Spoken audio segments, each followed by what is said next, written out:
alayhi salam is something like 80 cubits tall, which is super, super tall. How tall is that? It might be as much as 240 feet tall. Yeah. It's either, no. It's either 80 cubits or 18 cubits. Nevertheless, a cubit is give or take a yard. Right. Where's he supposed to be buried? Somewhere? I wouldn't be surprised if it's in the Hijaz somewhere, but Allah knows Yeah, best. somewhere there. Yeah. So for him, it wasn't a tree; it was more like a bush. Well, it could have been a really big tree. Nevertheless, yeah. Because I mean, think about what are I mean, in heaven, all the proportions are very, very different. Next question: where is this heaven? Now, what I mean here is this the same Jannah that we're all aspiring to go to? Couple theories. One theory is that, yeah, it's the same place. Another theory is that it's a special place in Jannah, which is separate from the Jannah that we're all trying to get to. Another theory is that this is actually a space on Earth. Yeah. And Jordanians, for whoever's going to Jordan, Jordanians often claim that it's in Jordan. Right? So the Garden of Eden, Adan, another belief is that it's in that region. So how would that be? So Adam alayhi salam was created on Earth, like he was never in heaven, because universal soul and all this thing.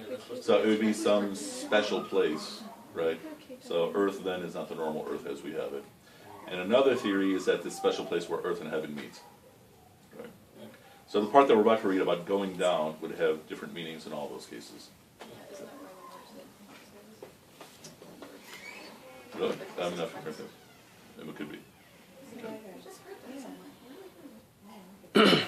Okay. Dr. Omer saying then it's probably solid. Yeah. Okay, so well, you and your wife do not come near this tree. What's the difference between do not eat from the tree versus do not come near the tree? Oh, he's like really cutting out the roots. Which means It's protecting them. Yeah, it's saying it's yes sir. So, that's what Allah subhanahu wa ta'ala does with everything. which means what? Which means this is like a basic rule, I guess, since he does that with everything. It's not like generic or something. Okay. The key point being that it's one thing that says don't do this. Another thing, don't come close, because once you come close, you're not going to be able to resist. It's a slippery slope. La taqrabu zina. Do not come near zina. If you even start making steps closer to it, then you're on a slippery slope.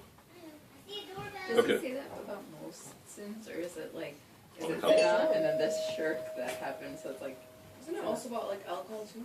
Oh, I think a lot of things are forbidden. Yeah, that's really, like, don't even come near it.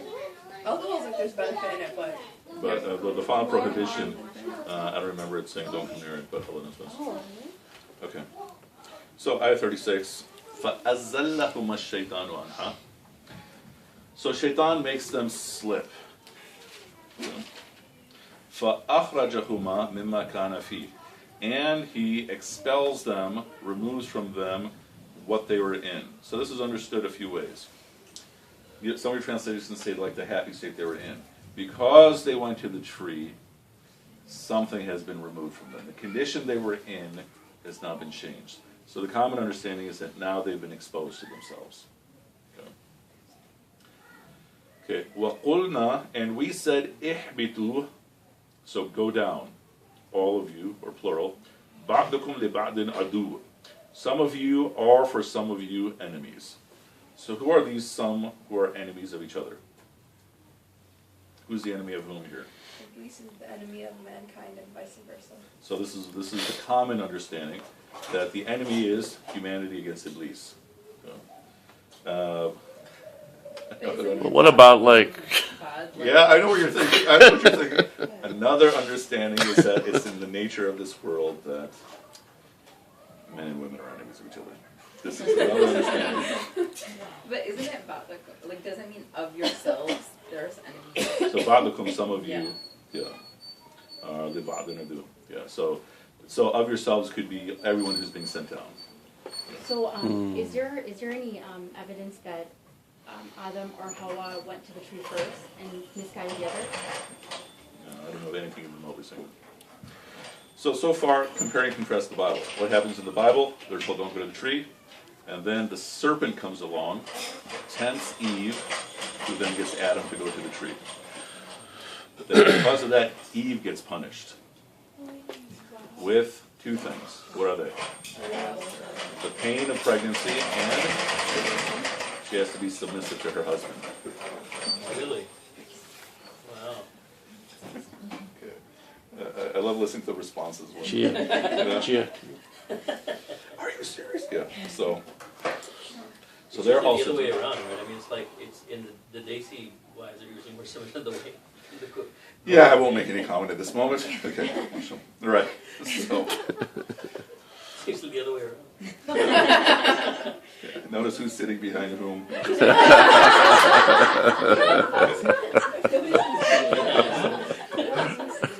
to drive the car. Right here, baby. So وَلَكُمْ فِي الْأَرْضِ مُسْتَقَرٌّ وَمَتَاعٌ إِلَىٰ. We have another understanding of the earth. You will be on earth for a set time, and you will have provision of the earth. Okay. So we now have another relationship that we have with the earth. That this is your dwelling place temporarily, and you will have what you need in the earth. Okay. Now, ayah 37. فَتَلَقَّى آدَمُ مِنْ رَبِّهِ. So Adam was met from his Lord, kalimatin. So he was met with words from his Lord, okay, or divine words, so to speak. Fataba alayhi, and he, Adam, turned to him, or he, his Lord, turned to him. Innahu huwa at-tawwabur rahim, and indeed Allah is the one who accepts tawbah. He is the returning ar-Rahim. Okay, so what takes place after they go to the tree? They start feeling this feeling that we would call remorse. Okay? Something that they've never felt before. So when it says that Shaitan made them slip and go to the tree and removed from them the state, it could be that this is the first time they felt remorse. Okay? And then Allah Ta'ala tells them how to express the remorse. Rabbana dhalamna anfusana, so forth and so on, this dua. Okay? Our Lord, we have wronged ourselves, and we seek your forgiveness, and if you don't forgive us, we're going to be the losers. So think about this, about the nature of dua. You know those books like Hisn al-Muslim, Hisn al-Hasin, that are full of duas? The way we commonly read those books, and it's correct, the way we commonly read those books is that, okay, if you see an eclipse, make this dua. If you put on a new shirt, make this dua. If you have this happen, make this dua. That's all correct. But the deeper point is that the sentiment that you have when you put on a new shirt, that feeling, we all know that feeling. This is the way to articulate that. This particular praise of Allah Ta'ala. The sentiment you have when you see an eclipse, which is so rare to see. Okay? This is a way to articulate that. So the point is that at one level, what are these books of dua saying? Here's the environment, here's the situation, here's the dua for it. But the deeper point is that here's the sentiment that you experience in that moment. Here's the way to articulate that in your relationship with Allah Ta'ala. Here's the best specific praise to give to Allah Ta'ala for that moment. So the feeling of remorse is, say to Allah Ta'ala, our nourisher, Rabbana, we have oppressed ourselves, we have wronged ourselves. We seek your forgiveness, and if you do not forgive us, we will be among the losers. This is also a lesson on the nature of dua. Okay. And Allah Ta'ala accepts the repentance, and then He says, okay, go down, all of you. Again, it says, go down. Minha jami'a. And then, when comes to you from me guidance, then whoever follows the guidance, they have nothing to fear, nor shall they grieve. And then ayah 39, and as for those who reject it, and they call it a lie, who reject our ayat and call them lies, they will be companions of the fire. And they will live there forever. So now, back to the point of where is paradise, a couple understandings. One is they're going from paradise to earth. Another is they're going from the special place on earth to the rest of earth. Okay. All that is essentially immaterial. The point is that they were in the paradise state and they were sent down. Okay, so here's a question. Why are they being sent to earth? Because they were made as successors on the earth. So the original point was to be the Khalifas on earth. So the key point is that we are not being sent on earth as a punishment. That's not our tradition. So the next question, were they kicked out? The common notion in our community is they were kicked out. Not necessarily the case. Read this two ways. One, the common way, which is they went to the tree and this started this whole series of events, and now they're getting kicked out to start their mission. The other is they went through this whole series of events, and now they're being told to start their mission. Because the mission is to be the Khalifas of the earth. If they're not being kicked out, then why have the exercise with the tree? Show it or what? Basically to show you that, okay, you're going to be given assignments, like this one, don't go to the tree, and you're going to do wrong. You're going to make mistakes, so what should you do when you make mistakes? Turn back to Allah. And then, inshallah, all will be well. So it's training. So you see the point that I'm making? That it's not necessarily the case that they were kicked out of paradise. That's definitely one interpretation of this within our tradition. Another way that this is understood is that they weren't actually kicked out. They went through this training, and now they're ready to start their work. Okay. So you see the difference that I'm saying? Okay. Now compare and contrast. Whoa, that's awesome. Okay. So compare and contrast the two stories. The story of Adam and Eve, peace be upon them, and the story of the devil. Everybody's dua was answered with a yes, or a yes you can try. Okay. Iblis, don't send me to hell now, send me to hell later. Granted. Okay, I'm going to take mankind down. Granted to try. Okay, Adam and Eve asked them, forgive us. Granted. This is also an understanding about the nature of dua. That at the level of your heart, all of your du'as are granted. Level of your tongue, not necessarily. Either you're going to get what you're asking for, or Allah Ta'ala will remove a burden, or He's going to give it to you in akhirah, and then you're going to wish everything was given to you in akhirah rather than in this world. But the dua of your heart is always granted. Okay? And we've talked about this, prayer of the heart, prayer of the tongue? Yes. Okay, for some of you, yes, some of you know. I'm just gonna Yeah. say, you know how you just went through like, there's a book of duas that says, for this, there's a sentiment. So it's not, that's more of the tongue than the heart. I'm saying it's both. So the tongue part is when this happens, make this dua. The heart part is when you have the sentiment that you have when this happens. So the easy example is when you have a new shirt, Yeah. make this praise of Allah Ta'ala, right? So when you have a new shirt, this is what is prescribed to recite. Or when you have that feeling, okay, which you might have in other aspects of your life, here is the dua for that. Here's the way to express what is in your heart. So the level to aspire to is that everything I utter is not just a praise of Allah, but the actual perfect praise for that situation. Yeah. So what about when people are wishing bad upon somebody else? Like, what about that? Well, it comes down to what's in your heart, and you have to be, as a person, each and every one has to be very, very careful about wishing bad on someone else. Because Allah Ta'ala speaks, not in a positive way, doesn't mean He won't answer it. Right? Okay. They always say that, whenever you say something good or bad, there's always angels that you can say. Been recorded. It can turn into a dua. I mean, it can turn into an accepted dua in terms of your tongue, what to say about your heart. Compare and contrast what Iblis, and Adam and Eve, peace be upon them. All their duas was answered. All their duas were answered. So what's the difference between the two? Iblis asked 2 requests, but he never asked for forgiveness. Okay. Adam and Eve, they made 1 request, forgive us. Okay. If you don't forgive us, we're doomed. But Iblis never asked for forgiveness. So this story is actually the fall of Iblis. Okay. We commonly look at it as the fall of mankind. It's more accurately, the fall of Iblis. Because why can't he ask for forgiveness? Because after he refused, he hid behind arrogance. Once you hide behind arrogance, it's very hard to get out. And so what happens when you hide behind arrogance? When you've already taken that route, you're trying to justify it further in that ayah we saw.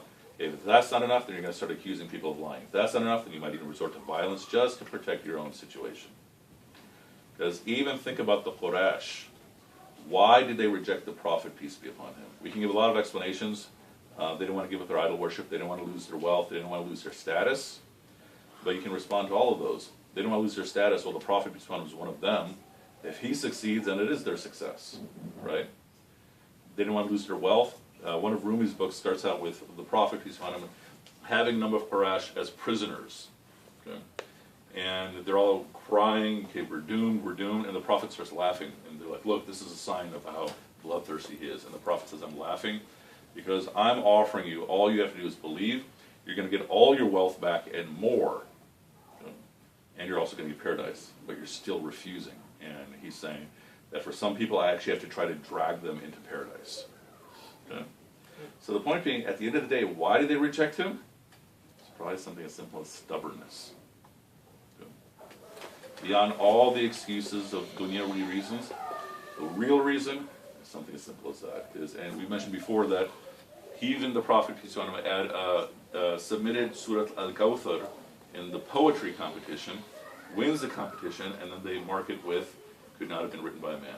Still, they refuse to believe.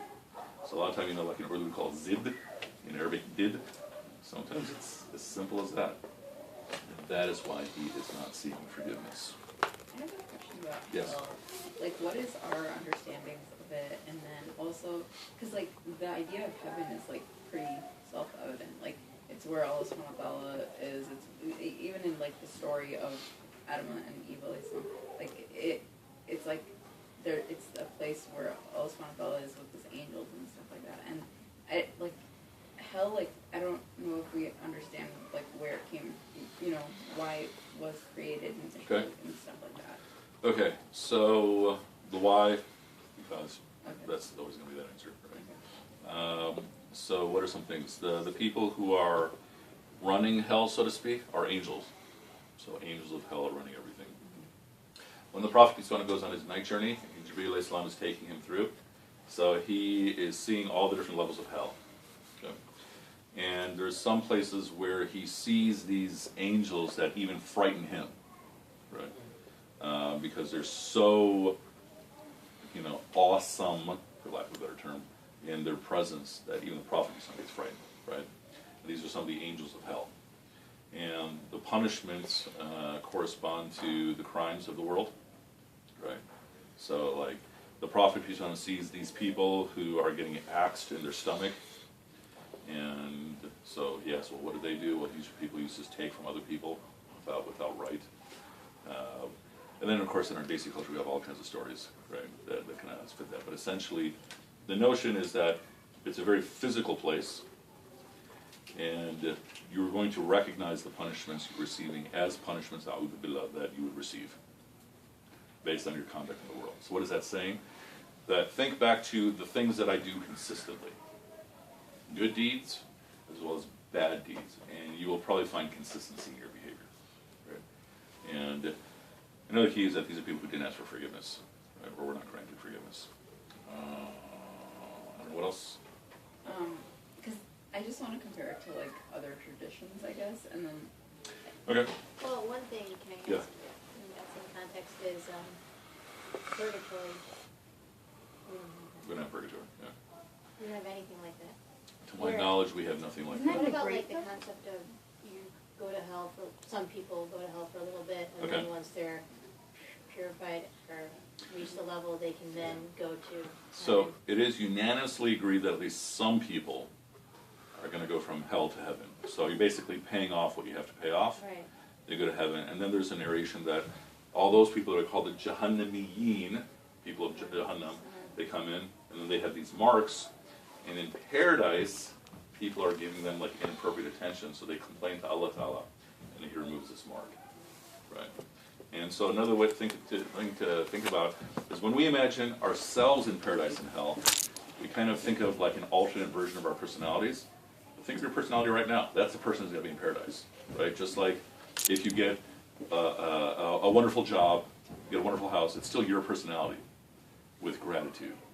That's what you're going to be in paradise. It's you. Likewise in hell. Right? Barzakh? So barzakh is the condition of death. Right? So let's say one of us dies right now. Until the day of judgment, you're in barzakh. Which is just holding and Yeah. no Limbo. positive or Is that negative. like the grave? It's the condition of being in the grave. Right? But And that too could, I'm sorry. No, but isn't the grave, it can be great too. You can It like can smell be- Jannah, you can see it. It can be wonderful. It can be horribly bad. Like there's a hadith of like some of the wrongdoers. They're gonna feel constriction, like the ribs going together like this. For other people, I mean, essentially, you will have consciousness. Okay, and the experience is like the experience in sleep. You have that type of consciousness, which means for some of us, it's gonna seem that fast, and then you begin the day of judgment. For some of us, it's gonna seem like it just doesn't end, doesn't end, and then the day of judgment begins, which is even more frightening. Yes? What about when there are people who say, oh, you know, people who had been played deceased, they see them in their dreams. Is that something that is more in the subconscious, or is that something where they're allowed to come to that person in their dream? I don't really know. I mean, the only person where it's categorically that person is the prophet piece of it. Because there's also the question of, what if you see a different prophet, right? What are you seeing? Yeah, Allah's best. You know, I actually asked Dr. Omer about this, and he said it could be a form of da'wah to that person with a big, like, could. If you're seeing Musa alayhi salam, if you're seeing Isa alayhi salam in your dream. Also keep in mind, when you're seeing the prophet piece in your dream, this is kind of off topic, but we common see it as a badge of honor. Don't look at it as a badge of honor, because if you don't see the prophet in your dream, then you feel like you're missing something, like there's something less about you. That's not the case. Maybe you don't need to see the prophet piece in your dream. Right? But also in the case with some of the people that I counsel, like a common question I get is, what does it mean if you used to see the prophet in your dream when you were a kid, but you don't see him as an adult? And what does that tell me? Often, that person's probably abused. That it's happened over and over again. That, and all the cases have been women, that they saw the prophet upon him and as a kid while they're being abused. And the prophet in the dream piece upon him was telling them, "You'll be okay," or telling them, "Go here, go there." I mean, it doesn't necessarily mean the case, but that's a red flag for me. So the point is that when the prophet piece is coming to you in a dream, it's definitely an honor, right? But not coming is not a lack of honor, because he's coming potentially to give you something you need. Have I told you about my student who went through a manic episode? I don't know if it should be Looked at me. posted. I'm not looking at you. Yeah. I will pause. Two comments. Okay. Okay. Well, Let's pause and then Do you want to pause, or do you want to finish the class? Well, let's finish the class first, and then we'll come back to this. So with respect to what Feroz was saying, Yeah. I remember hearing one of the lectures that they said, it was actually Sheikh Siddhar, and what he was saying was that so what he was saying was that to enter Jannah, Yeah. you have to be pure. Yeah, absolutely. And Other than whatever, as well as physically. Yeah. right, and spiritually, and so everything that Allah subhanahu wa ta'ala asks you to do, those are things that allow you to achieve purity. Absolutely. And any injunction that He asks you not to do, those you'll gain Yep. impurities Absolutely. into your nafs. And so going through hellfire is a way of purifying Sure. yourself before entering into Yeah. Jannah. For those people who need that much. Who needs Yeah. that much, yeah. Yeah. So that's one question. That's one comment. But the question that I have for you is, you know, we know now. I mean, this is just one of those thoughts that just occurred in my mind right now. Like pain, the sensation of pain is actually like nerve fibers going to the brain, and then they come back, and you actually feel pain. It's a neurologic phenomenon, you know.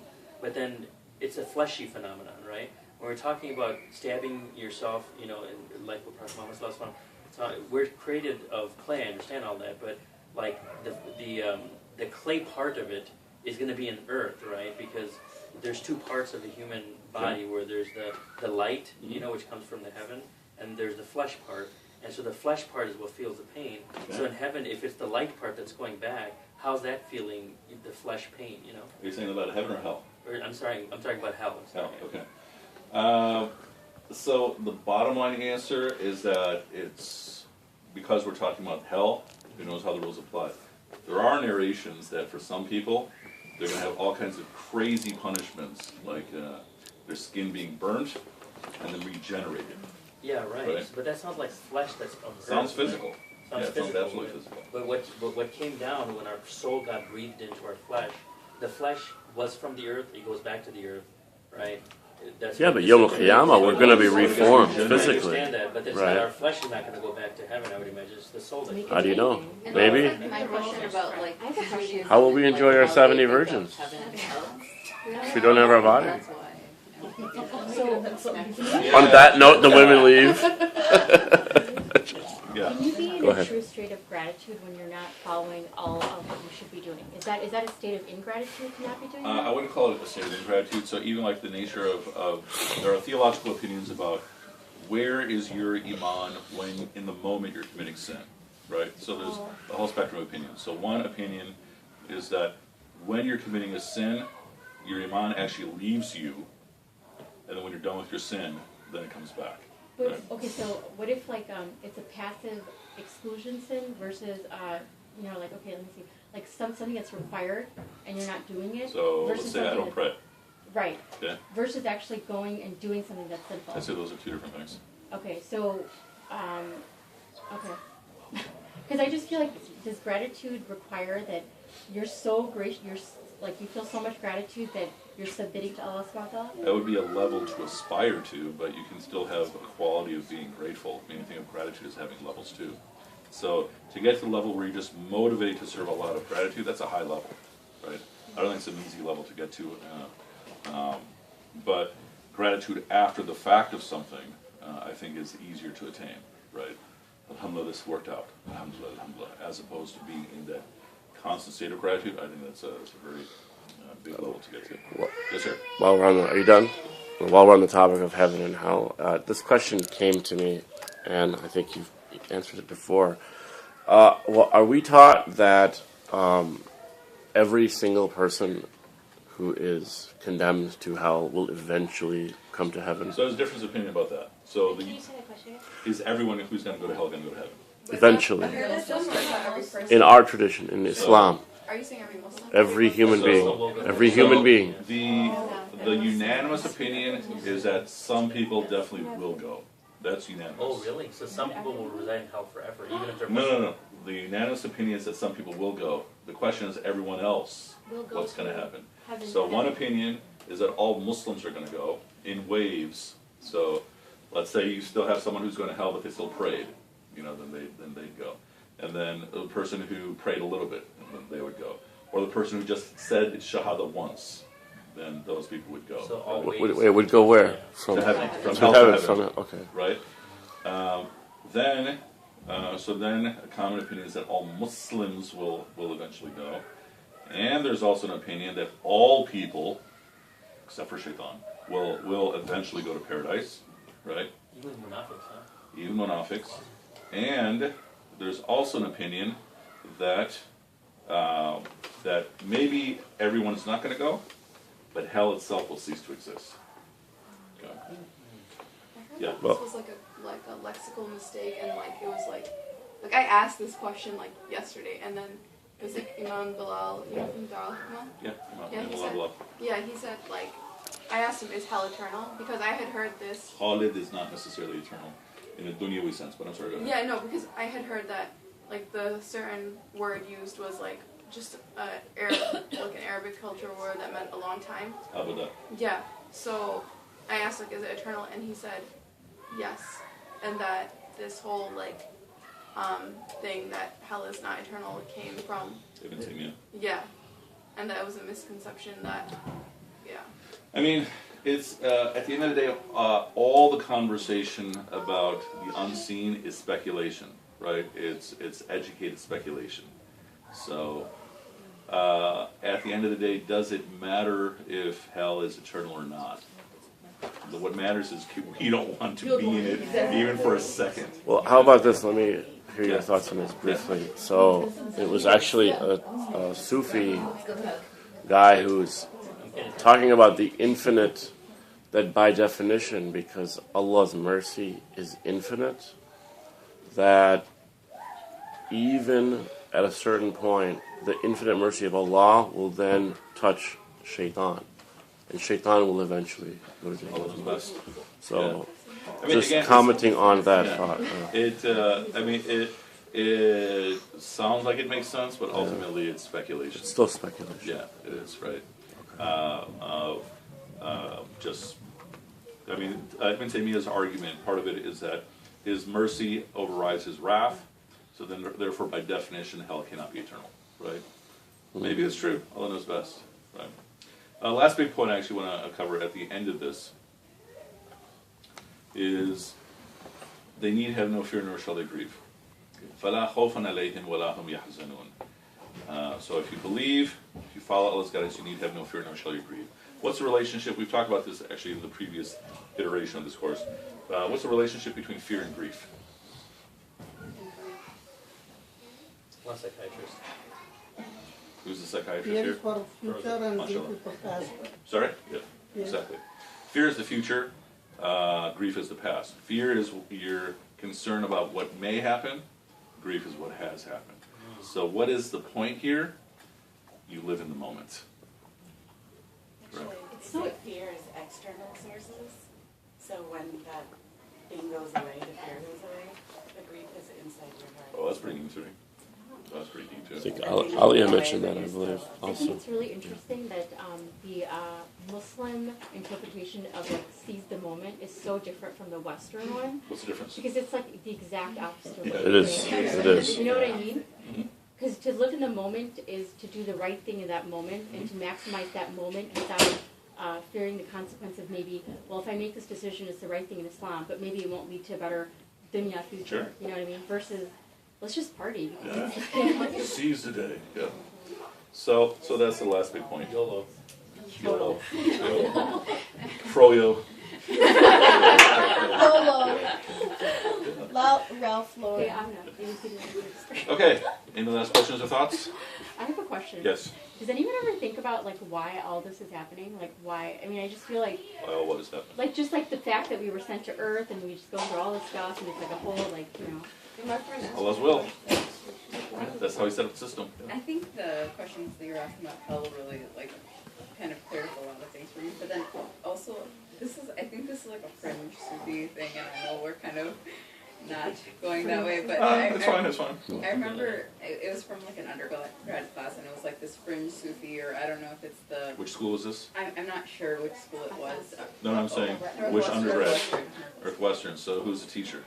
Dr. Ding. Do you remember Dr. No. He's like this Sufi. Wall? Okay. He's from Sudan. Or Yeah. Okay. Yeah, that makes sense.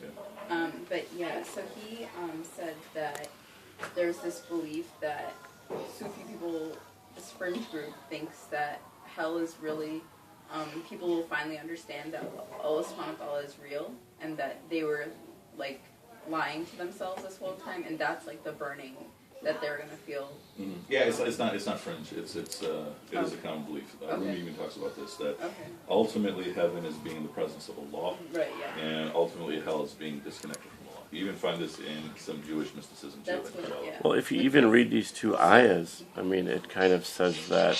But what is like just what is the thing that about like hell being so physical? And I know there's so I many understand that punishments probably, too. that are described as so physical. Is that like definitely in the Quran? And, like, That's definitely in the Quran. At least some of that is definitely in the Quran, but it's definitely in the Hadith literature. I mean, there is back to even when we were discussing history, we said what's the important part? It's the allegory. We take it all as factually that these events that we just talked about today, we take it as though this factually has happened, right? But the more important part is that we have three stories with their own three distinct lessons, right? Likewise, the same thing goes for the descriptions of heaven and hell.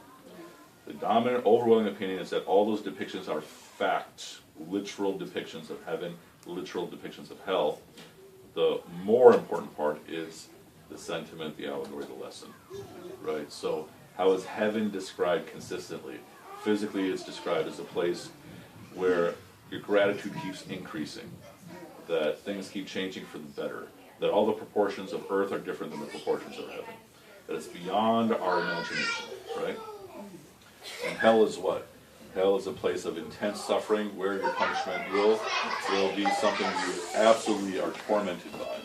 It also seems like there's times of relief in hell too, right? Because it says that they're going to be the people who will go to this tree Zakum and for relief, and it's going to have like the taste of like boiling, nasty liquid, and it's not going to relieve them. The point is that it seems like there's even, for lack of a better term, breaks between punishments. They go to the street. There's even a conversation, I forgot what surah it's in, where all these people are going to catch up to Iblis, and they're going to say, your fault we're here, right? And Iblis is going to say, I made you promises that you know I don't keep, right? Your fault, not me. You know, timeline-wise, if Muhammad Sallallahu on his night journey saw like this person being punished because of X, Y, and Z that he did, I mean, the day judgment hasn't happened, so who was being punished? So, it can be answered a few ways. One is that because he's at that level, time doesn't apply, right? So, it may be that, I mean, he's seeing in Jerusalem all the prophets, Yeah, peace be upon them, and then he sees them again in paradise, yeah. right?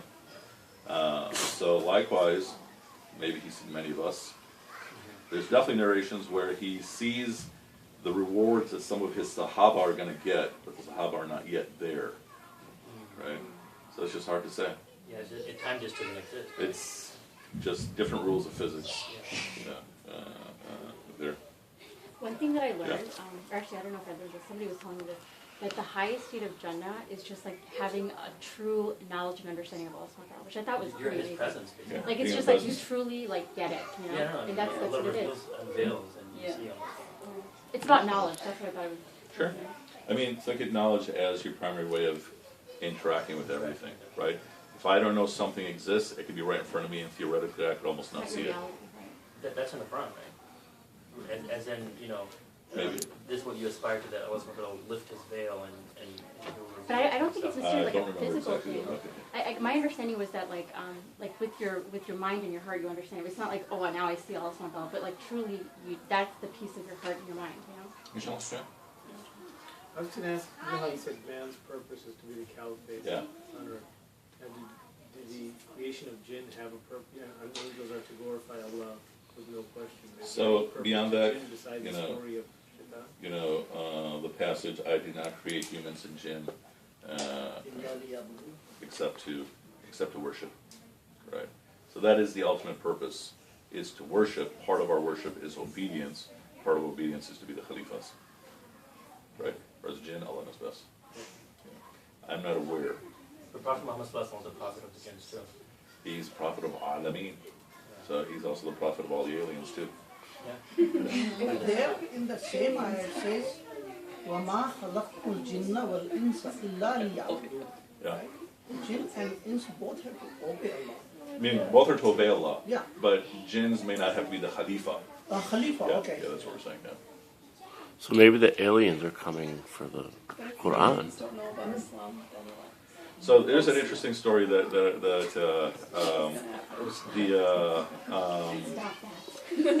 I know what I'm creating. I forgot who it was, but there was some conference in India of all these religious groups, you know, like an interfaith conference, and part of the assignment was, and this could be legend, part of the assignment was you had to read the books of the other traditions, and then the Hindu guy comes forward and says, "You Muslims are the worst oppressors because you've been withholding this from us." Right? So maybe that's what the aliens will. Yeah, could be. Raise your hand. I'm sure Allah's Okay. You had another point you wanted me to turn Those, this off, or no? The need have no fear nor shall I grieve. No, the manic, no, you're. No, you had a Oh, start. is the video off? I'll turn it off.